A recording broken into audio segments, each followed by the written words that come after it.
आवाज आ रही मेरी?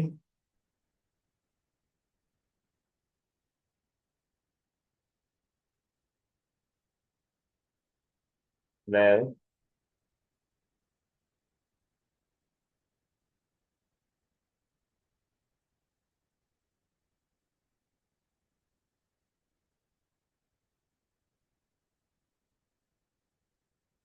हेलो, अस्सलाम वालेकुम बिलाल, आवाज आ अस्सलाम रही है वालेकुम आपको? सर। जी वालेकुम अस्सलाम वरहमतुल्लाहि वालेकुम सलाम वबरकातुहू। जी, सलाम। कैसे हैं आप जनाब? अल्हम्दुलिल्लाह सर, आप बताएं, आप कैसे हैं? ठीक है जी ठीक ठाक फर्स्ट क्लास। कैसा हुआ इस्लामियात का पेपर? छोटा मोटा तो सर आता रहा है कि ठीक होगा चीज़ें, वैसे ओवरऑल क्या सर। पहला अल्हम्दुलिल्लाह दिन कैसा पढ़ा गुजरा? था मैं। अच्छा। बस सर, पहला पेपर जब आया हमारे पास तो अच्छा, जो एक्सपेक्टेशन थी उसका अकॉर्डिंग तो नहीं था। बाकी इजी था। ठीक है। सही। जी सर। अब आगे नेक्स्ट फिजिक्स का तो पेपर है। जी सर। सही, कब है? फ्राइडे को? जी सर।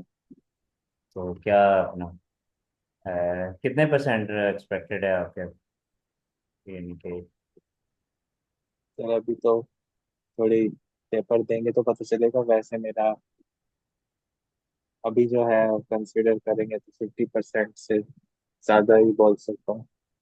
सही। कोशिश ये है। सही, किस किस्म की इश्यू आपको सर आ रही है, प्रॉब्लम आ रही है फिजिक्स की तैयारी करते वक्त? सर ये बात है कि एक तो चैप्टर ज्यादा हमारे कवर नहीं हुए हैं। एक ये सही। बात है। दूसरी जो जो है हमारा ये है ना कि कुछ इम्पोर्टेंट टॉपिक्स मुझे पता नहीं। अगर क्या कहते हैं, एक तो क्वेश्चन जो आपने शेयर किए थे वो, उसके सही। अलावा मैं समय बुक में क्या कौन कौन से चीजें पढ़ के जाऊं, किन चीजों पे ज्यादा प्रैक्टिस करूं, ये मुझे कोई ओवरव्यू कोई टीचर से आपका पता करके बता दूं, वो ये मैंने बेटर आपको ना रहेगा। उसमें ऐड कर दिए है ना, फिजिक्स के ग्रुप में सर मुबशर हैं हमारी एकेडमी के टीचर। जी सर। ठीक है। आप उनसे भी ठीक यानी है। कि डायरेक्ट जो है वो मैंने उनको बताया हुआ है, आप मेरे रेफरेंस से ना कि, या बल्कि डायरेक्ट पूछेंगे ग्रुप में तो मैंने उनको बताया हुआ, आपको आंसर करेंगे वो। किसी भी चीज़ की यानी मटेरियल की भी हम्म। ज़रूरत अगर आपको होती है, कोई और चीज़ क्वेश्चन की नहीं समझ आ रही, सर तो करवा ही रहे हैं ना, तो वो भी है। अच्छा, दूसरा ना मुझे मैम ने कहा था कि आपका ना वो क्या कहते हैं कि कुछ सॉल्व पेपर, अब जो है ना सॉल्व पेपर फर्स्ट ईयर का इस तरह तो नहीं मिला किसी स्टूडेंट का। कुछ अर्सा पहले फेडरल बोर्ड ने पुराने सिलेबस का ना एक सोल्यूशन दिया था। अच्छा। वो मैं ग्रुप में शेयर करता हूँ, उससे फायदा ये होगा कि सिर्फ टॉपिक आपने अपने वाले यानी एक जर्नल उसको याद नहीं करना आपने। आपने सिर्फ एक जनरल हम्म। पैटर्न देखना है कि क्वेश्चन का अगर अंदाज क्या है, न्यूमेरिकल का सिस्टम क्या है, तो उसको फिर क्वेश्चन को किस तरीके से जो है वो आंसर किया गया है, या सिस्टम के अंदर उसको कैसे जो है वो लेके चल रहे हैं, ये चीज़ आपने देखनी है। तो उसमें हम अपना जो है ना वो मैं जी अभी सर। थोड़ी देर तक आपको शेयर करता हूँ आपके ग्रुप में भी, उसको अपने अच्छी तरह पढ़ना है। उसमें क्वेश्चन के साथ साथ आंसर दिए गए हैं। कुछ टॉपिक्स ऐसे हैं जो कॉमन है, पिछले सिलेबस में भी थे और अभी वाले सिलेबस में भी है। तो आपने उसको 100% जो है ना वो क्या करना है कि नहीं सॉल्व नहीं करना, ना ही उसको तैयार करना है। आपने सिर्फ ये देखना है कि अगर न्यूमेरिकल आता है तो न्यूमेरिकल को कैसे सॉल्व किया गया है। अगर मैथमेटिकल पोर्शन कोई आता है तो देखें, फिजिक्स की जो है ना वो तीन मिजाज हैं, आप समझ लें। थ्री कैटेगरीज हैं जो क्वेश्चंस की। उसमें सबसे पहले जो चीज़ आ जाती है वो आ जाता है आपके पास जो है वो न्यूमेरिकल्स, यानी मैथमेटिकल पोर्शन जो है इसका न्यूमेरिकल आता है जिसमें सोल्यूशन दिया जाता है। वो मैट्रिक से करते आ रहे हैं, वही चीज़ है, सिर्फ टॉपिक चेंज हो जाएंगे, बाकी जो है वो क्या है कि न्यूमेरिकल आ जाएंगे। उसके बाद जो दूसरी चीज़ है वो उसमें आ जाती है आपके, अल्लाह भला करे कि अपना हमारे पास मैथमेटिकल पोर्शन, जैसे डेरिवेशन जिसको हम आम अल्फाज में कहते हैं।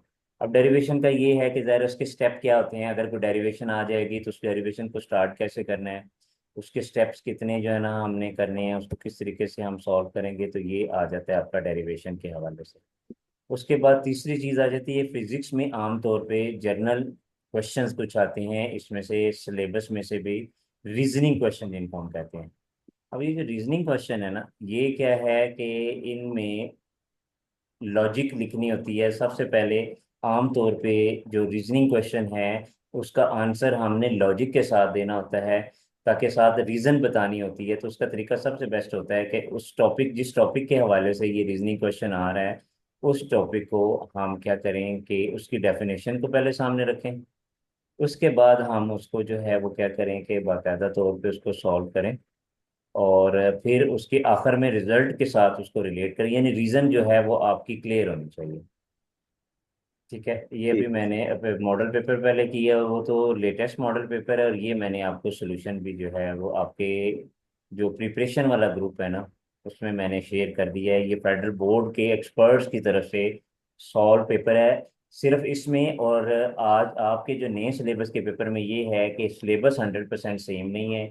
ये हमें इंपॉर्टेंट क्वेश्चन जो कॉमन टॉपिक हैं उसके तो बताएगा। यहाँ पे थोड़ा सा सर जो है ना आपके फिजिक्स वाले, उनसे भी आप सपोर्ट लें, मैं ग्रुप में भी मैसेज कर दूंगा वॉइस नोट, कि वो इसमें देख लें कि जो सिलेबस से हट के जो क्वेश्चन है उसको छोड़ दें, लेकिन हमने यहाँ से सोल्यूशन से सिर्फ क्या करना है कि हमने पेपर पैटर्न को देखना है, और अपना जो है वो क्या है कि किस क्वेश्चन को कैसे सॉल्व किया गया। जैसे मैं चलें इस ग्रुप में इसको ओपन करता हूँ, आप भी ओपन करें, फिर हम जी सर, इसको भी ओपन है। देख। ओपन है ना आपका? अच्छा। चलिए, ऑब्जेक्टिव में तो सिंपल ये देखें कि ये बबल फिल किए हुए हैं, और ये देखें कि इसमें पर ज्यादातर कैलकुलेशन वाले क्वेश्चन है, रीजनिंग है। ले जी, ये आ गया जी आपका पहला क्वेश्चन। अटेम्प्ट एनी 14 क्वेश्चन है, ये वही आ गया। Find the distance travel by the light in 1 year. ठीक है। अब ये जो है ये क्या है, न्यूमेरिकल आपके पास आ गया। तो देखिए सबसे पहले उन्होंने फार्मूला लिखा है। अब चूंकि फार्मूला नीचे दिया गया होता है तो आप नीचे से देख के फार्मूला लिखें, और बड़े बड़े देखिए बड़े ही खूबसूरत और शॉर्ट फॉर्म में उन्होंने सॉल्व कर दिया, सिंपल। कहते हैं जी फाइंड डिस्टेंस, कोई जी डाटा सर। नहीं लिखा इसमें इन्होंने कि जी पहले लिखें S is equal to find करना है, ठीक है, लाइट ईयर 1 है। अब आगे उन्होंने क्या है जी कि S is equal to V into T है। उसके बाद वो कह रहे हैं जी कि travel by light in 1 year. अब टाइम भी दे दी है, 1 ईयर दे दी है, और लाइट की वेलोसिटी आपको पता है कि जुबानी याद हमें करनी पड़ती है। तो अब आप देखें कि एक देखिए इन्होंने किया क्या है। इन्होंने पहले तो सबसे पहले फाइंड द डिस्टेंस है, तो 3 × 10⁸ जो है ये वेलोसिटी ऑफ लाइट है। ये जुबानी याद रखनी है, यानी इसका मतलब है कुछ वैल्यूज भी याद जनरल करनी है हमने। उसके बाद आपने देखें कि एक साल में 365 दिन होते हैं, 365, एक दिन में 24 घंटे होते हैं, एक घंटे में 60 मिनट होते हैं, और एक मिनट में 60 सेकंड होते हैं। तो ये इसके सेकंड बनाने के लिए, क्योंकि आपको पता है फिजिक्स के अंदर जो है हम सेकंड में बात करते हैं टाइम की, जबकि इन्होंने टाइम एक साल दिया है, तो साल को हमने किस में, सेकंड में कन्वर्ट कर दिया। ठीक है। उसके बाद हमने इन सारे वैल्यूज को मल्टीप्लाई किया तो हमारे पास डिस्टेंस आ गया। अब देखिए कोई लंबा चौड़ा नहीं किया, तो इसका मतलब है ये बोर्ड की तरफ से सॉल्व पेपर है। इसका आप टू दी पॉइंट अगर सारी चीजें लिखेंगे तो आपके लिए आसानी होगी। लेकिन अगर आप डाटा लिखना भी चाहें, मैं इसको ये रिकमेंड नहीं करता कि अगर आपको डाटा लिख सकते हैं तो लिख भी लें, लेकिन अगर नहीं भी लिखते तो डायरेक्ट वैल्यूज क्वेश्चन को देख के उसको डायरेक्ट सॉल्व करते हैं तो आपको जो है वो इसका मार्क्स पूरे मिलेंगे। आगे आ जाते हैं जी, analyst 3 main causes of errors in जी मेजरमेंट। अच्छा, आप ये भी ध्यान में रखें कि जब 3 नंबर का क्वेश्चन होता है ना, तो आमतौर पे 3 मेन पॉइंट पड़े देखते हैं। अब ये भी जर्नल क्वेश्चन है, मेजरमेंट के में जो एरर्स आती हैं, अब इस मुख्तलिफ इंस्ट्रूमेंट में हमें एरर्स आती हैं, उसके वो सिर्फ 3 कॉजेज पूछ रहा है कि क्यों एरर्स आती हैं। तो अब देखिए आंसर में वो कह रहा है the main causes of error in the measurements are, सबसे पहले क्या, इन अप्रोप्रिएट टेक्निक, यानी आपके पास टेक्निक सही नहीं है। उसके बाद फॉल्टी अपरेटस भी हो सकता है, और नेग्लिजेंस ऑफ द यूजर भी हो सकता है। ये 3 चीजें हैं, जी यानी एक तो आप एक्सपर्ट। अस्सलाम वालेकुम जी सलमान। वालेकुम। जी आप स्क्रीन शेयर कर देंगे जरा, मैं भी देख रही थी, जी, यहाँ पे ग्रुप में आसानी हो है, जाएगी। ग्रुप में है आपके हाँ, प्रिपरेशन वाले लेकिन अगर ग्रुप में अपना ओपन, व्हाट्सएप जी पर जी, वो ग्रुप तो मैंने ओपन कर, देखा है। जी जी जी, यहाँ क्लिक पे करें। शेयर नहीं हो सकते? यहाँ पे फिजिबल भी हो हो जाएगा सकता, ना? चलें हाँ यहाँ पे प्लीज, कर यहाँ दें। पे शेयर कर दें।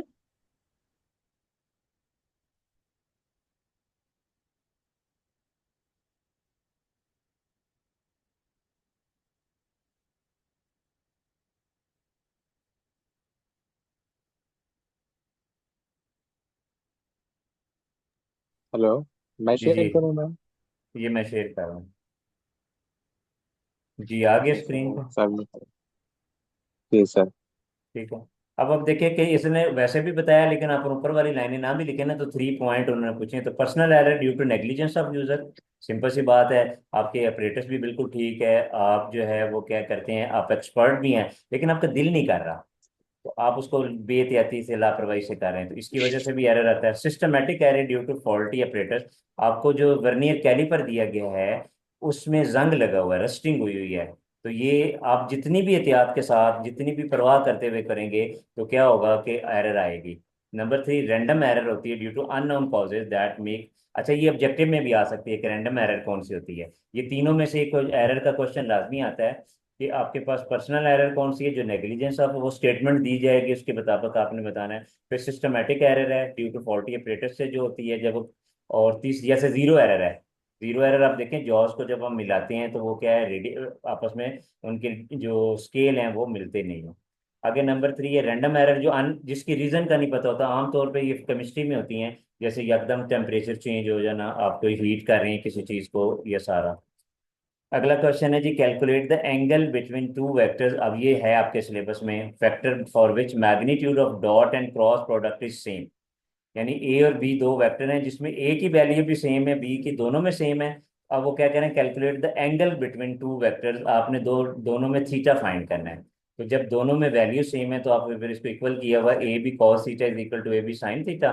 देखिए अब इसको साइन डिवाइडेड बाय कॉस किया आपने, ये देखें ये राइट हैंड साइड पे साइन है तो कॉस उधर जाके इस पे डिवाइड हो गया तो साइन ओवर कॉस आ गया। लेकिन ये तो वन के इक्विवेलेंट होता है, तो फिर इसका मतलब ये बचा के पता चला कि वन आपके पास या ये टेन थीटा के भी बराबर होता है। साइन ओवर कॉस किसके इक्विवेलेंट होता है, टेन थीटा के भी इक्विवेलेंट होता है। तो यहाँ से दो वैल्यूज निकाली हैं। ये देखें कि ये जो फार्मूला है, एक तो ये बताया, यानी सबसे इसमें आप एक स्टेप अलहदा कर लें, इन्होंने बहुत शॉर्ट किया हुआ है। यानी आपने A B cos theta is equal to A B sine theta है। ये जनरल क्वेश्चन है, तो आपने क्या करना है कि ए बी से कट गया, पीछे बच गया आपके पास cos theta into sine theta. तो ये देखिए साइन थीटा और कॉस थीटा आ गया तो इज इक्वल टू वन आ गया, क्योंकि ए बी और ए बी कट गया। अब हमें पता है कि साइन और कॉस तो मैथ में भी आपने पढ़ा टेन थीटा के इक्विवेलेंट होता है, तो tan theta is equal to one आ गया। और जब हमने थीटा फाइंड करना होता है तो टेन उधर जाके इन्वर्स होता है, तो टेन इन्वर्स वन जो होता है वो 45 के बराबर है। जिससे पता ये चला कि आपका जो है वो एंगल 45 है। अब जब अच्छा, यहाँ से एक बड़ा इस तरह के क्वेश्चन लाजमी आते हैं, जो आप पूछ रहे थे ना कि इंपॉर्टेंट क्वेश्चन का कैसे पता चलेगा ये चीज़ें। तो इस तरह का क्वेश्चन जो है ना वो उसमें लाजमी आते हैं। उसकी रीज़न क्या है कि अब आपने कोई वैल्यूज नहीं लगानी, कोई न्यूमेरिकल की चीज़ें जो है ना वो वहां से आपने नहीं लगानी, उसको डायरेक्ट आपने क्या करना है, सॉल्व करना है। अच्छा, इसमें कोई क्वेश्चन है इसमें न्यूमेरिकल में? अब इसका मतलब है तीन शॉर्ट क्वेश्चन हमने पढ़े हैं। रीजनिंग क्वेश्चन एक आ गया, एक आप दो आपके पास न्यूमेरिकल आ गए, ठीक है। आगे क्वेश्चन नंबर 4 आ रहा है, by tightening a screw with long arms spanner is not recommended. अच्छा, अब ये टॉर्क या मोमेंट आर्म में से आपका क्वेश्चन आ गया, ये भी रीजनिंग क्वेश्चन आ गया। इसका ये पता चला कि आपके पास जो बुक है, बुक की जो एक्सरसाइज है, उस एक्सरसाइज में जो रीजनिंग क्वेश्चन है उनको लाजमी देखें। अब देखिए रीजनिंग क्वेश्चन को कैसे टैकल किया गया है। सबसे पहले उन्होंने स्टेटमेंट रूल रूल या प्रिंसिपल को हमने एक्सप्लेन करना है। जैसे लॉन्ग आर्म्स जो स्पैनर है will produce large torque because of large moment arm, so this large value can, क्या कह सकते हैं, ये मेरे पास ग्लासेस नहीं पहने हुए मैंने, देख बड़ा था मुश्किल। अच्छा ये किधर गया जी, जी जी, deteriorate the thread of the screw. तो वो स्क्रू के थ्रेड को जो है ना वो क्या कर सकता है, या स्क्रू को जो है तोड़ सकता है अगर लॉन्ग रेंज से उससे ज्यादा टॉर्क में। तो ये सिंपल इतनी सी रीजन बता दी, लेकिन पहले स्टेटमेंट बतानी है कि लॉन्ग और शॉर्ट, ये आपको मूवमेंट आर्म आपने पढ़ा हुआ है, और टार्क की डेफिनेशन को इसमें एक्सप्लेन किया गया। अच्छा, अगला क्वेश्चन फिर रीजनिंग है, वाई के साथ। Why first law of motion is also called law of inertia. ये मैट्रिक में भी पढ़ा था हमें, उसकी स्टेटमेंट के साथ दिया गया है। आगे प्रोजेक्टाइल, प्रोजेक्टाइल में से लाजमी क्वेश्चन आता है, ये पहले भी हमने देखा था कि प्रोजेक्टाइल मोशन जो है उसमें से क्वेश्चन जो है वो क्या आता है, लाजमी आता है। और हमने देखा है कि ये इसमें उसके न्यूमेरिकल भी हो सकते हैं, इसमें इसके और भी जो है ना रीजनिंग कुछ चीज़ें हो सकती हैं। तो प्रोजेक्टाइल वाला टॉपिक जो है वो हमने हर लिहाज से क्या करना है, उसको करना है। अच्छा, अब आ जाए जी आगे, देखिए कि प्रोजेक्टाइल में क्या दिया गया था। Projectile has maximum range at 200 metre. What will be the maximum height attain by it. अब वो कहता है रेंज का मतलब होता है एक्स एक्सेस में जो फासला है। अब देखें प्रोजेक्टाइल का सिंपल है, जब आपने क्रिकेट मैच अगर देखते हैं तो उस क्रिकेट मैच के अंदर क्या होता है कि जब बॉल थ्रो की जाती है तो वो स्ट्रेट नहीं फेंकते, बल्कि वो ऐसे नीचे से पहले ऊपर जाती है, वाई एक्सेस में डिस्टेंस कवर करती है, फिर एक्स एक्सेस में। तो जो जितनी दूर जाके गिरता है वो उसकी रेंज होती है, और जितनी हाइट तक जाता है वो उसकी हाइट होती है। तो इसमें रेंज बताएगी और आपने हाइट फाइंड करनी है। तो इसमें भी फार्मूला आपको गिवन होगा। आर मैक्सिमम जो रेंज होती है वो V² / थीटा होता है, और उसकी वैल्यू 200 आ गई। तो आपने जो कि क्या करना है कि उसका हाइट पे देखना है, थीटा 45 होता है तब मैं, अच्छा हाँ, यहाँ पे एक चीज ध्यान में रखनी है कि जब मैक्सिमम रेंज से हमने खुद निकालना है कि थीटा कितना लिया है। तो ये प्रोजेक्टाइल का ऑब्जेक्टिव भी आता है कि जब हम किसी भी ऑब्जेक्ट को 45 डिग्री पे फेंकते हैं, थ्रो फेंकते हैं, तो उसकी रेंज मैक्सिमम होती है। इसकी प्रैक्टिकल एग्जांपल ये है कि जब ये तोप वगैरह बनाई जाती है ना, आजकल इंडिया से जंग का भी खतरा है, तो तोप का जो वो पाइप है ना, उसको 45 के एंगल पे एडजस्ट किया जाता है। इसी तरह गन से जब फायरिंग की जाती है तो उसको भी जो है वो 45 के एंगल पे रखा जाता है, तो ताकि दूर तक जो है वो बुलेट जा सके। अच्छा, थीटा आपने खुद से जो है ना वो कंसीडर करना है कि जब मैक्सिमम रेंज है तो थीटा 44 है, क्योंकि मैक्सिमम के लिए होता है। और आपके पास फार्मूला जो है वो क्या है, sin 2 थीटा होता है। तो ये देखें, sin 2 थीटा जो है, तो साइन के अंदर 2 के साथ थीटा को मल्टीप्लाई किया तो 90 हो गया, और sin 91 होता है। अब आपने आगे हाइट फाइंड करनी है, तो हाइट का फार्मूला दिया गया, इसमें सारी वैल्यूज पुट करनी है। तो आप इस तरह ये न्यूमेरिकल ये भी सॉल्व कर सकते हैं। यानी स्टेप के नंबर इन्होंने असल में ना पेज बचाने के लिए एक ही लाइन में दो दो तीन तीन स्टेप किए हैं। आपके पास स्पेस होगी, आप दरमियान में कॉलम लगा सकते हैं अगर आपको ज्यादा स्पेस चाहिए। लेकिन आपने स्टेप एक एक लाइन में एक एक स्टेप करें, तो वो जो आपका है ना, क्या कहते हैं, एग्जामिनर, उसको चेक करने में आसानी होगी। जी, यहाँ तक अच्छा कोई कंफ्यूजन है सर, इस आपको? बार एक्स्ट्रा शीट तो नहीं मिलनी ना? नहीं, किसी टाइम में भी नहीं मिलनी है एक्स्ट्रा। वही है जो आपको देंगे, उन्हीं में अच्छा आपने करना सारा। अच्छा, आगे चलो आगे ठीक है, फिर अच्छा अभी रीजनिंग दीजिए। क्वेश्चन जी। व्हाट इज मीन बाय, हाँ। आगे conservative field, give two example. ये स्टेटमेंट है सिंपल, ये यूजेस में आता है, एप्लीकेशन में से आता है। उसका थ्योरी का क्वेश्चन है। कंजर्वेशन फील्ड कौन सी होती है? आप देखें, मैग्नेटिक फील्ड भी होती है, ग्रेविटेशनल फील्ड भी होती है, तो उससे साफ आपने देखते हैं। आगे वो कह रहा है जी, a field which work done in close path, ये आगे जो आपने डिटेल में पढ़ा हुआ उसमें। आगे प्रोटॉन एक्सेलरेट, ये फिर न्यूमेरिकल आ गया, इसमें एक्सेलरेशन और ये फाइंड करना है। How moment of inertia of a ring and a disc can be equal, ये भी रीजनिंग है। तो आपने आज जो है ना, कम से कम एक्सरसाइज जब सर की क्लास देनी उससे पहले पहले आपने जो है वो रीजनिंग क्वेश्चन निकालने हैं, और रीजनिंग क्वेश्चन को ठीक है सॉल्व अपना जो है ना वो करने हैं अपनी नई बुक के रीजनिंग क्वेश्चन। आगे आगे जी हमारे पास, why racing cars and boats are design. Sir, वो ढूंढूंगा मैं कैसे? वाई और जी। वट, डब्ल्यू इससे 5W आ जाए ना अगर स्टार्ट में, आप देखें ये कि सारा सारा नहीं पढ़ना। आपने देखते जाए, अगर 5Ws आ जाते हैं ना, यानी व्हाट, वाई, व्हेन, वेयर, ठीक है, तो रीजनिंग क्वेश्चन है। जो सवालिया निशान में आ रहा है न्यूमेरिकल के अलावा, वो रीजनिंग क्वेश्चन है। तो आप फॉर एग्जांपल एक्सरसाइज निकालते हैं, आपके पास अगर 15 चैप्टर हैं तो 15 मिनट मैक्सिमम लगेंगे। आप सिर्फ डब्ल्यू पढ़ते जाएं पहली लाइन में, उसको टिक करते जाएं। उसके बाद जिस जिन में डब्ल्यू है उसकी स्टेटमेंट पढ़ लें, बड़ी आसानी से आपको मिल जाएंगे। अच्छा जी, आगे आगे हमारे पास वाई रेसिंग कार, ये भी रीजनिंग क्वेश्चन आ गया। फिर आ गया, what do you understand by the, हाँ, स्ट्रोक्स लॉ, ये बड़ी वैसे भी इंपॉर्टेंट है, कुछ टॉपिक वेरी इंपॉर्टेंट है। ठीक है, depth of a upper hole of a liquid container is H, what will be the depth of the lower hole where speed of efflux of liquid becomes double. अब ये liquid जो है density वाला जो chapter, उसमें से ये भी न्यूमेरिक नीचे वैल्यू दी गई होंगी, आपने न्यूमेरिकल करना है। आगे आ गया जी, what are the practical example of free and force oscillation. अच्छा, देखिए यहाँ पे एक ही चीज की दो वैल्यू दे रही है ना, तो उनका डिफरेंस भी आ सकता है, हम दोनों पे नोट भी आ सकते हैं। जैसे ऑसिलेशन की टाइप्स हैं, या किसी चीज की टाइप्स हैं, तो फ्री ऑसिलेशन के ऊपर भी क्वेश्चन आ रहा है, और आपके पास जो है वो फोर्स्ड ऑसिलेशन के तौर पे भी काम आ रहा है। फ्री का सिंपल मतलब, अच्छा, कई चीज दफा जो आपका क्वेश्चन है वो खुद ही बता रहा होता है कि आंसर क्या है। जैसे फ्री का मतलब ही ये है कि अंडर विदाउट एनी फोर्स, यानी ग्रेविटी में एक दफा आपने मूव कर दिया तो ऑटोमेटिकली ऑसिलेट कर रहा है। ऑसिलेट का मतलब क्या होता है कि वाइब्रेट करना। अब ये क्या कर रहा है, वाइब्रेट कर रहा है, और वाइब्रेशन से आप आसानी से उसको क्या कर सकते हैं, देख सकते हैं। और फोर्स का मतलब ये है जब प्रॉपर आप उसमें क्या कर रहे हैं कि फोर्स लगा रहे हैं। उसके बाद आ जाएगा जी हमारे पास, why the length of simple pendulum is taken up to centre of the bob. ये भी इसका रीजनिंग क्वेश्चन आ गया, दीजिए आंसर भी लिखा, ये सिंपल पेंडुलम वाले में से आ गए। अब वाइब्रेशन सिंपल पेंडुलम और कैरिड आउट के कहाँ से, इसको भी देख लेना आपने। मैं चाह रहा हूँ हम ना ज़्यादा से ज़्यादा चीज़ें इस टाइम में डिस्कस कर लें, इसलिए मैं इसमें से गो तो डायरेक्ट हो रहा हूँ। यंग डबल मॉड्यूलस में से बाकी अगर आपके सिलेबस में भी है तो ये क्वेश्चन आ सकता है। आगे कोरेंट सोर्स ऑफ लाइट, ये लाइट वाला में से है। इसमें भी देखिए 3 पॉइंट वो कह रहा है कि बताएं light can be obtained by, ठीक है, तो ये उसके लॉजिक्स हैं उसमें आप देखें। कैलकुलेट द वेवलेंथ, फिर न्यूमेरिकल आ गया।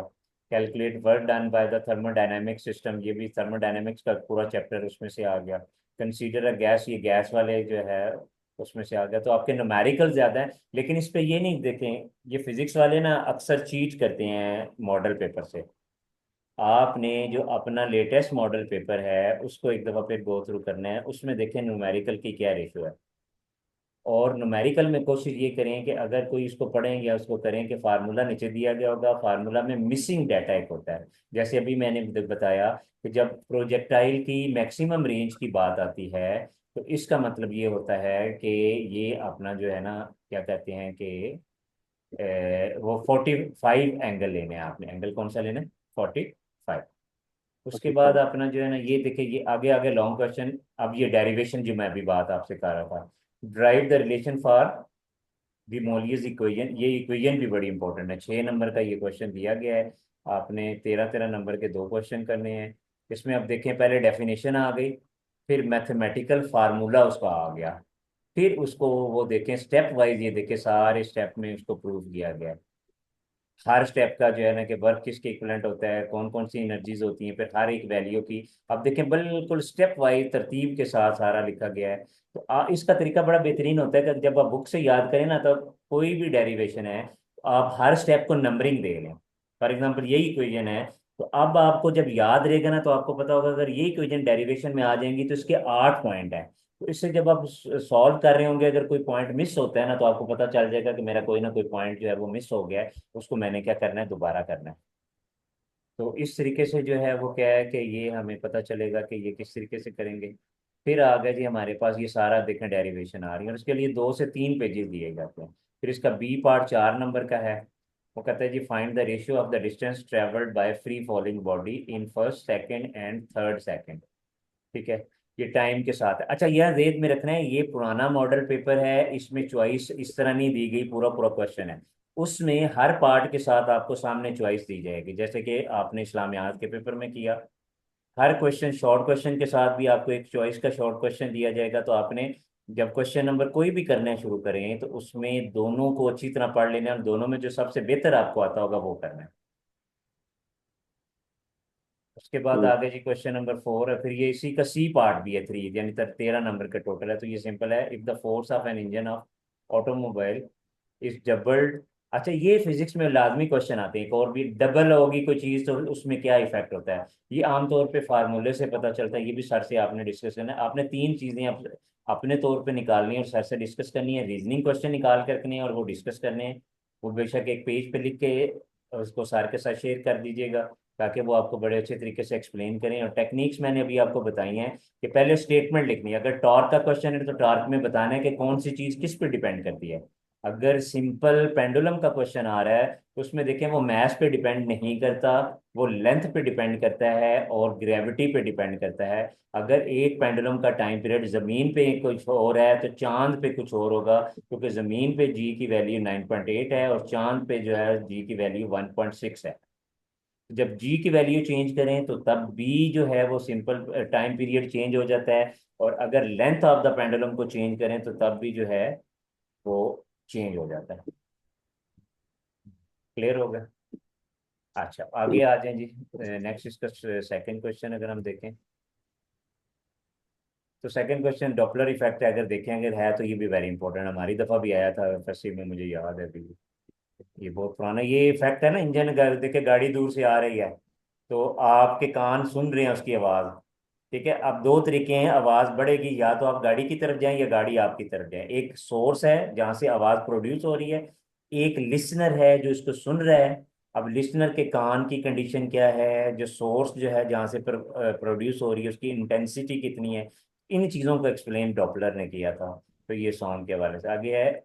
आपके पास सेंटीपिटल फोर्स और इसको प्रूव करना है। तो ये भी देखें कि पहले उसकी स्टेटमेंट सारी लिखी और फिर ये नीचे मैथमेटिकली प्रूव किया, तो प्रॉपर तरीके से इसको ये भी देख लेंगे। एक दफ़ा इस पेपर की ना बेशक प्रिंट अगर नज़दीक हुई है तो निकाल के, या वैसे भी इसको एक दफ़ा रीड लाजमी कर लेना है जूम करके, ताकि क्वेश्चन को समझें फिर इसको आंसर को करें। तो यहाँ से हमने सिर्फ ये सीखना है, अगर तो हमारे टॉपिक के कुछ कॉमन क्वेश्चन हैं यहाँ पे तो वो तो ठीक है, लेकिन अगर नहीं है तो फिर हमने जो है ना वो करना है। तो हमें पता चला, जैसा कि मैंने आपको मॉडल पेपर शेयर करने से पहले बताया, कि फिजिक्स के एग्जामिनर का मिजाज जो होता है वो 3 स्टेप में होता है। उसने न्यूमेरिकल भी देने हैं, उसने रीजनिंग क्वेश्चन भी देना है, और डेरिवेशन भी देनी है। आम तौर पे डेरिवेशन के जो लंबे लंबे क्वेश्चन होते हैं वो फिर उसमें आते हैं आपकी क्या कहते हैं कि लॉन्ग क्वेश्चन के अंदर। न्यूमेरिकल मिक्स होती हैं लॉन्ग क्वेश्चन में भी। और वो तीसरी चीज जो सबसे अहम है, आपको फेडरल बोर्ड में आपके फिजिक्स के पेपर में जो न्यूमेरिकल्स के अंदर फार्मूले यूज होने हैं वो नीचे एंड ऑफ द पेज दिए गए होंगे। उन अगर 10 दिए गए हैं तो आपने खुद आइडेंटिफाई करना है कि कौन सा फार्मूला यहाँ पे लगना है। दूसरा बेटा, जब आपने न्यूमेरिकल का यहाँ पे डाटा नहीं लिखा था, आप लाजमी डाटा लिखें, याद करते वक्त लाजमी लिखें। वजह क्या है, उसमें 2 किस्म की चीजें हमने फाइंड करनी होती हैं। एक डायरेक्ट पूछी गई होती है, जैसे कि आपसे पूछा गया कि आप हाइट फाइंड करें, ये डायरेक्ट क्वेश्चन है। अब हाइट फाइंड करने के लिए सिंपल एक हिंट दे दिया गया कि ये मैक्सिमम रेंज है। तो यहाँ से आपने ये जो मैक्सिमम वाला वर्ड है उसको अंडरलाइन करना है। तो इसका मीनिंग सर से पूछना है या खुद भी देखना है कि मैक्सिमम का मतलब ये है कि एंगल अगर 45, ये अब उस वक्त है जब हमारा कॉन्सेप्ट क्लियर होगा। अब ये 3 तरह से ये प्रोजेक्ट का क्वेश्चन आ सकता है कि प्रोजेक्टाइल मोशन होती क्या है, जो एक्स एक्सेस और वाई एक्सेस दोनों में होती है, कब ये मिनिमम होती है कब मैक्सिमम होती है, इसमें रेंज से क्या मुराद है। हॉरिजॉन्टल डिस्टेंस को रेंज कहते हैं और वर्टिकल डिस्टेंस को हम हाइट कहते हैं। फिर आपको ट्रिग्नोमेट्री के फॉर्म, कब जब भी डायरेक्शन फाइंड करनी है तो ये भी जुबानी याद रखना है, डायरेक्शन हमेशा टाइन इनवर्स से ली जाती है। यानी डायरेक्शन के लिए थीटा इस्तेमाल होता है और थीटा का फार्मूला होता है टेन इनवर्स। और ये आपने इसकी प्रैक्टिस भी करनी है कि जो आपका साइंटिफिक कैलकुलेटर है उसमें सबसे पहले आपने शिफ्ट दबाना है। शिफ्ट दबाने के बाद फिर टेन लिखेंगे तो ये टेन इनवर्स आ जाएगा, उसके बाद वैल्यू लिखेंगे 45। तो फिर उसकी जो है उसको एंटर करेंगे तो आपके पास इनवर्स की वैल्यू आ जाएगी। अगर खाली टेन फाइंड करना है तो फिर आप शिफ्ट नहीं दबाएंगे, बल्कि क्या करेंगे, आप उसमें सिंपल टेन लिखेंगे और आगे 45 लिखेंगे तो उसकी वैल्यू आ जाएगी। तो ये शिफ्ट का मतलब है। इसी तरह साइन इनवर्स है, किसी भी चीज का इनवर्स, इनवर्स का मतलब होता है 1/, ठीक है, ऑपोजिट ऑफ दैट। तो ये उसी वक्त हम कर सकते हैं। और इसमें डायरेक्शन के लिए ऑब्जेक्टिव में भी क्वेश्चन आ सकता है कि किसी भी अननोन वेक्टर की डायरेक्शन हम कैसे फाइंड कर सकते हैं। तो अननोन जो वेक्टर है उसकी डायरेक्शन फाइंड करने के लिए tan inverse theta is equal to tan inverse लगता है, और आगे थीटे की वैल्यू हम लगाते हैं तो हमें डायरेक्शन का पता चलता है। असल में थीटा भी डायरेक्शन को शो करता है, यानी 45 एंगल तो हमें पता चल लॉन्ग एक्स एक्सेस, तो इसका मतलब है एक्स एक्सेस से 45 एंगल पे दूर है। तो इस तरीके से है। तो बाकी जो मैंने आपको बताया, जैसे कि जब आप लॉन्ग क्वेश्चन कोई करते हैं उसमें डेरिवेशन भी आ जाती है। तो सबसे पहले जी हमें मॉडल पेपर सॉल्व ये भी बता रहा है कि आपने उसका क्या करना है कि स्टेटमेंट लिखनी है, फिर फार्मूला लिखना है और फिर स्टेप के नंबर लिखने हैं ताकि आपको मिस ना हो कहीं। समटाइम एक कॉम्प्लिकेटेड फार्मूला लिखते हैं, फिर उसकी हर पार्ट की वैल्यू लिखते हैं, फिर उससे अगले पार्ट की वैल्यू लिखते हैं, फिर उससे अगले पार्ट की वैल्यू लिखते हैं। तो इस तरीके से हम जो है ना ये चीज़ों की वैल्यूज आसानी से फाइंड कर सकते हैं। Am I clear? जी सर। अच्छा, ये तो हो गया जी फिजिक्स के हवाले से, डेज के हवाले से, जनरल चीज़ों के हवाले से आपने ये चीज़ें अपना नोट करनी है, चीज़ें करनी। फिजिक्स का मॉडल पेपर नहीं मिला था ना मरियम का? नहीं सर। चलें, मैं अकेडमी वाले एक ही बच्चे उसने भी नहीं असल में लिए, वो हमारे पास ना असल में फर्स्ट ईयर का स्टूडेंट ही है क्या अकेडमी में।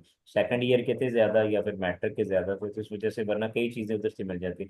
मैं बहरहाल फिर उस ग्रुप में मैं सर को बताता हूँ कि उनके पास, चूँकि वो पढ़ा रहे हैं इधर पेडागोजिया में G10 में कॉलेज में। तो वहाँ पे उनके पर चीज़ें जो है ना वो होती हैं, साथ साथ चीज़ें तो वो ग्रुप में शेयर करते हैं। तो मैंने आपको ऐड कर दी है फिजिक्स के ग्रुप में। इसी तरह हर जो सब्जेक्ट चेंज होगा ना तो उसी के सब्जेक्ट के उसमें आपको मैं ऐड करता जाऊंगा। तो अच्छा, एक और चीज़ बताओ कि वैसे ओवरऑल आपका मोरल कैसा है पेपर्स के हवाले से? अल्लाह ताला पे यकीन पुख्ता है ना? जी सर बिल्कुल सर, सब ये है कि पहली बार दे रहे हैं तो थोड़ा हाँ नहीं, कोई क्या मसला कहते नहीं। हैं। देखिए, सम टाइम देखिए बच्चे, मसला पता है क्या, एक बड़ी अहम बात बता रहा हूँ। हमें ना, मैं चूंकि 20 साल जो है ना बॉयज सेक्शन गर्ल्स दोनों के लेता हूँ, लेता तो ज्यादा बॉयज के साथ मेरा लिंक रहा है, बड़े बच्चों के साथ, एफएससी के भी, मैट्रिक के भी ना। जब बच्चा 9 से 10 में जाता है ना, तो नए 9th वाले आते हैं ना, तो जो साथ वाले बच्चे क्या करते हैं कि वो उनको ना कई चीज़ों के बारे में डी मोटिवेट भी करते हैं, और उनकी डायरेक्शन को भी चेंज करते हैं। कैसे बता? सबसे पहले डीमोटिवेशन जो होती है ना, वो ये होती है कि लो जी आप ये चीज़ें याद कर रहे हो, ये तो आती ही नहीं। उसके बाद वो कहेंगे लो जी ये तो ऐसे तो होता ही नहीं है, ये क्या करते हैं। अब दूसरा दिन वो वहां तो खुदा ना खासा बड़ी चीटिंग चलती है, आप हमें खा रहे हो, ये ठीक कर रहे हैं। एक तो ये। दूसरा बेटा, हमने, मैं चूंकि क्लास रूम टीचर रहा हूँ, मैंने ये देखा कि हमारे जो टॉपर स्टूडेंट होते हैं ना, या वो क्या करते हैं कि वो रातें जागते हैं, घर में पढ़ते हैं, और क्लास में आके ऐसे बिहेव करते हैं जैसे उन्होंने पढ़ा ही नहीं है कुछ। अच्छा, आप अगर उनसे पूछे ना भी आपकी तैयारी कैसी है, और नहीं जी मेरी तो तैयारी को नहीं, मुझे तो टाइम ही नहीं मिलता, बस आखिरी दिन में देख लूंगा। अच्छा, ठीक हो गया। उसके बाद अपना जो है वो क्या करते हैं कि आखिरी, लेकिन वो असल में जो है ना, वही दो कैटेगरी के लोग होते हैं। एक वो होते हैं जिसने, मैं फॉर एग्जांपल आपको मिलता हूँ, मैं कहता हूँ मेरा तो, मुझे तो दिल ही नहीं करता, मैं तो वैसे ही बस एक दफ़ा नज़र डालूंगा और मेरा पेपर हो जाएगा। और जब पेपर आता है तो मैं कहता हूँ लो जी मेरा तो पेपर बेहतरीन होता है। आमतौर पे ना, हम पंजाबी हैं, तुम्हारे पंजाबी में एक पंजाबी का वर्ड यूज होता है, हाँ जी पेपर पूछ कैसा है? दोस्तों ने पूछा है जी, गढ़ के हैं, यानी इतना ज्यादा है कि अब उसको कोई यानी कि कर ही नहीं सकता, चैलेंज ही नहीं कर सकता। फिर दूसरी दफा जो वालदेन क्वेश्चन पूछते हैं, अब आपको देखें कि ज़ाहिर है वालदेन का एक एहतराम है, वालदेन का एक मकाम है। हम लोग अगर छोटी मोटी गलती भी हो जाती है तो ज़्यादातर कोशिश करते हैं बच्चों को जी ठीक ही होगा। लेकिन बाज़ का कुछ वालदेन बड़े जो है ना, वो क्या कहते हैं कि बच्चों के साथ अपना अंडरस्टैंडिंग लेवल होता है तो वो खुल के भी बात करते हैं, लेकिन ज़्यादातर बच्चे वालदेन से छुपाते हैं कि देखा जाएगा 3 माह बाद रिजल्ट आना है। तो बेटा एक तो ये चीज है। एक ये देखना है कि एक बच्चा फॉर एग्जांपल ऐसा होता है जो सारा साल बेशक मेहनत नहीं करता, लेकिन रेगुलर 365 दिन में से चले आप संडे निकाल दें तो रेगुलर क्लास में जाता है और टीचर को सुनता लाजमी है। अब अल्लाह ताला ने इंसान का ज़हन बनाया है कि जब एक बंदा रेगुलर क्लास अटेंड करता है और वो उसके ज़हन में कुछ ना कुछ पोर्शन बैठता जाता है, बैठता जाता है, फिर क्या होता है कि जब वो एग्जाम के दिनों में सरसरी तौर पे भी अगर उसको पढ़ता है तो उसके जहन में वो चीज़ें बैठी होती हैं, तो वो आसानी से उसको रिवाइज कर लेता है। उसके नतीजे में दूसरा बच्चा जो है वो किसी वजह से रेगुलर क्लासेस अटेंड नहीं कर सका। अब वो क्या करता है कि जाहिर है उसके पास जो शॉर्ट टाइम लिमिटेड टाइम होता है तो उसने उसको यूटिलाइज करना होता है। उसके लिए वो जाहिर सख्त मेहनत करता है। अच्छा, अब ये मुझे बताएं कि आपने सफर तो तय करना है 300 किलोमीटर का, और उसके लिए नॉर्मल जो स्पीड मोटरवे की अगर वो अडॉप्ट करें तो 3.5 घंटे लगते हैं।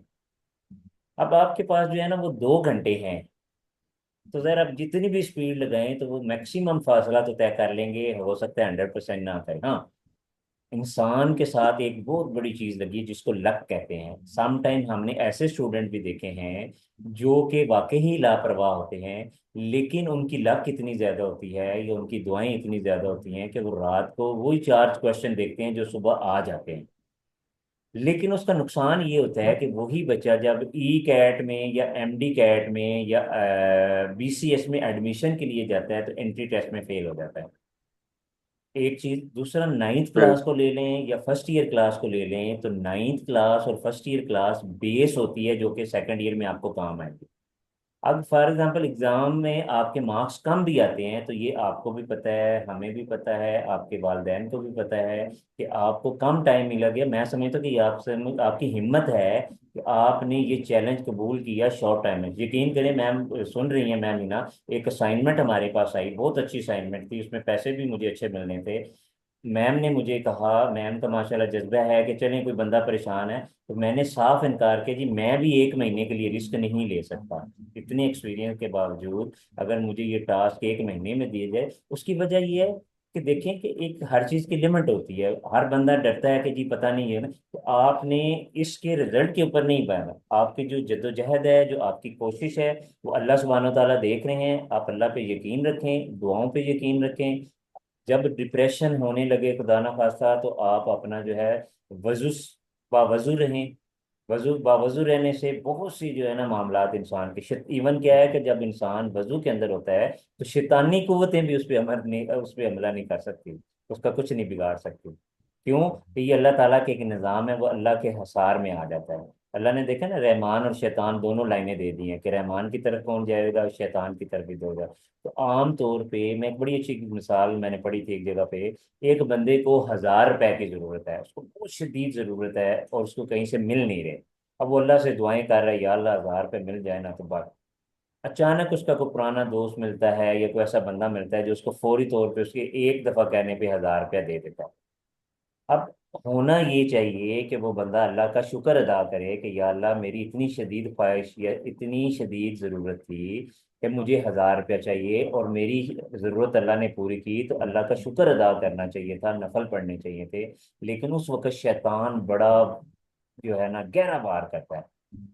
वो क्या शैतान वार करता है, वो शैतान कहता है कि हमारे मुंह से आमतौर पे आपने भी सुना होगा निकल जाता है, आज तो मैं, मेरी बड़ी लाख है, आज तो मैं अल्लाह से कुछ और भी मांग लेता ना तो मिल जाना। तो इसका मतलब वो 100 जो 1,000 रुपये मिला है उसकी वैल्यू क्रॉस कर दी। शैतान यही चाहता था कि आप अल्लाह की नाशुक्री करें और आगे जो है ना वो और लालच करें। तो ये इस मिसाल का मतलब ये है, आप अपनी 100% एफर्ट दें, उसके बाद आप किसी बंदे की बात ना सुने, आप अपना जो है अपने आप को एनालाइज करें। इंशाल्लाह ताला पहले से दूसरा पेपर अच्छा होगा, दूसरे से तीसरा, जब आप 2 पेपर दे देंगे। अब जैसे कहते हैं कि फिजिक्स और मैथ आपस में बहन भाई हैं, अगर आप न्यूमेरिकल की प्रैक्टिस करके उनको सही तरीके से उनके लिए स्पेस एलोकेट करते हैं, उनको सॉल्व कर लेते हैं, तो आपको मैथ में भी काफ़ी आसानी होगी। तो आपने सिर्फ ये करना है कि आपने टॉपिक्स को देखना है कोई, लेकिन एक चीज देखना है, ये जो मॉडल पेपर नए वाले में जो टॉपिक्स हैं जैसे प्रोजेक्टाइल मोशन है, थर्मोडायनेमिक्स है, सादी कार्नोट इंजन है, ये जो चीजें हैं इनको जब भी करने हैं इनकी हर चीज को करना है। इनकी रीजनिंग क्वेश्चन करनी है, इनकी टाइप्स करनी है, इनकी एनालिस्ट, इनके थ्री थ्री पॉइंट्स हैं वो करने हैं, इनकी कॉजेज करनी है, ताकि एक क्वेश्चन की ये सारी हेडिंग जो क्वेश्चन के अंदर स्टेटमेंट आ रही है ना, टॉपिक चेंज हो जाता है। स्टेटमेंट ज्यादातर फिजिक्स के 4-5 साल के पेपर देखने वही रहती हैं, state, describe, justify, give reason why. ठीक है।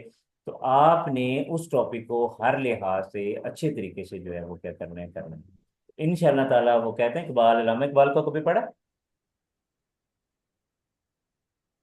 सर वैसे शेयर सुनते हैं, शेर पढ़ा सुनते नहीं हैं, चले कभी। मैं भी सुना देता हूँ, थक गया हूँ मेरी तकलीफ सुन के। इरादे जिनके पुख्ता हो, नजर जिनकी खुदा पर हो, तलातुम खेस मौजों से वो घबराया नहीं करते। तलातुम खेस कहते हैं जब समंदर, कराची में आप रहे हैं ना, तो कराची का समंदर जब बिफरता है ना तो उसकी लहरें हर चीज को तहस नहस कर देती हैं, उसको कहते हैं। और आम बंदा जो पहले समंदर के अंदर नहीं गया या कराची का नहीं रहने वाला, तो वो डरता है कि इतनी जोरों शोर से लहरें ऊपर नीचे हो रही हैं, बिखरी हुई हैं। ठीक है।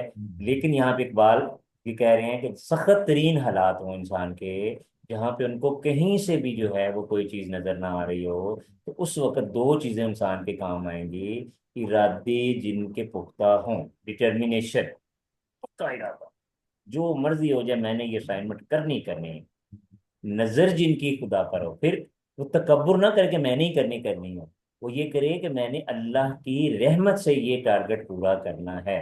तो फिर इकबाल कहते हैं ना तलातुन मौजों से फर्क पड़ता है, ना मुसीबतों से फर्क पड़ता है, ना परेशानियों से फर्क पड़ता है।